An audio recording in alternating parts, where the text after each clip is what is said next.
Warangal corporation సమస్యల నిలయంగా మారింది. 10-11 డివిజన్లు సమస్యలతోటి ప్రజలు తీవ్ర ఇబ్బందులు గురవుతున్నారు. సీసీ రోడ్డు నిర్మిస్తామని చెప్పి ఉన్న రోడ్డు మొత్తం తవ్వేసి 6 నెలలు గడుస్తున్నా అధికారులు పట్టించుకోవడం లేదని స్థానికులు మండిపడుతున్నారు. రోడ్డుపై కాలనీవాసులు బైఠాయించి నిరసన తెలుపుతున్నారు. కాలనీలోని సమస్యలపైన మరింత సమాచారాన్ని మా ప్రతినిధి చంద్రశేఖర్ అందిస్తారు.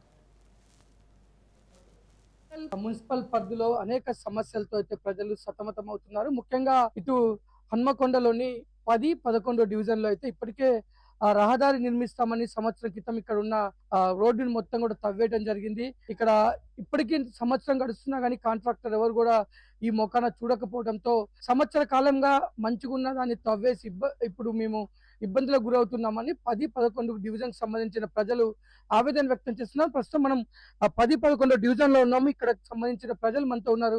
సార్ చెప్పండి, ఏంటి అసలు ఈ డివిజన్ లో ఎలాంటి సమస్యలు ఉన్నాయి, ఏంటి? ఈ కార్పొరేషన్ లో ఒక స్లమ్ ఏరియాగా తయారు చేసిండ్రు. మనుషులు కాదు, మున్సిపాలిటీ వాళ్ళు తయారు చేసిండ్రు.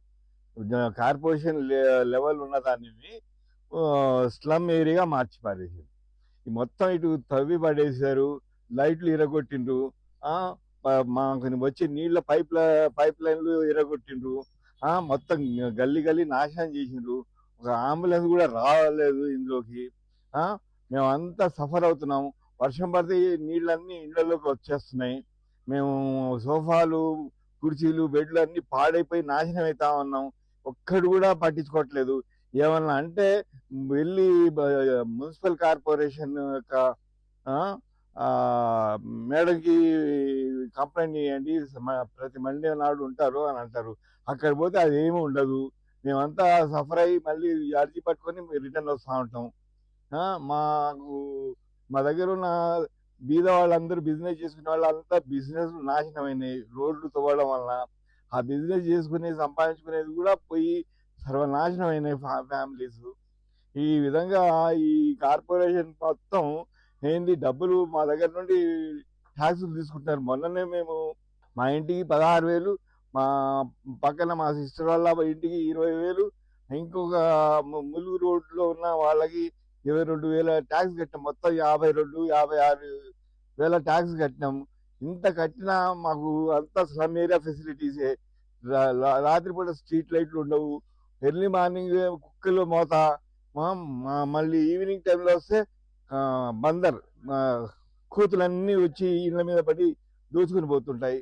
మేము చిట్టు పెంచుకోవడానికి లేదు, ఏమి చేయడానికి లేదు, సర్వనాశనం చేస్తా ఉన్నారు. మేమైతే మంచి బతకాలని ఉంటే ఈ కార్పొరేషన్ యొక్క పనులే, ఆ కార్పొరేషన్ యొక్క జిమ్మేదారు వాళ్ళే దీనిని నాశనం చేసి ఒక స్లమ్ గా తయారు చేస్తా ఉన్నారు.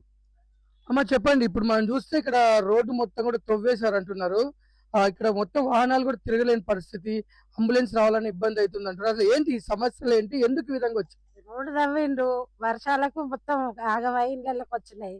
ఇళ్ళ సామాన్లు కూడా పాడైపోయినాయి. ఒకరు వచ్చింది లేదు, చూసింది లేదు. రోడ్డు వల్ల మాకు చాలా ప్రాబ్లం అవుతుంది. ఆటోలు రావట్లేదు, అలానే గుంతలు దిగి పడిపోతున్నాయి. అందుకు వచ్చి రోడ్డు డెవలప్ చేయగలరు. అమ్మ మీరు చెప్పండి, అసలు ఏంటమ్మా సమస్య, ఏంటి ఇక్కడ, ఏ విధంగా ఉంది? అదే సార్, ఇది పోయిన సంవత్సరం అట్లనే వచ్చినాయి వరద, మొత్తం పాడైపోయినాయి సార్. సామాన్లు అన్ని పాడైపోయినాయి. బియ్యం బస్తాలు, వాషింగ్ మిషన్లు, మోటార్లు, నీళ్ళ మోటార్లు అన్ని ఖరాబ్ అయిపోయినాయి. అది ఎవరు పట్టించుకుని లేదు, ఎవరు వచ్చింది లేదు.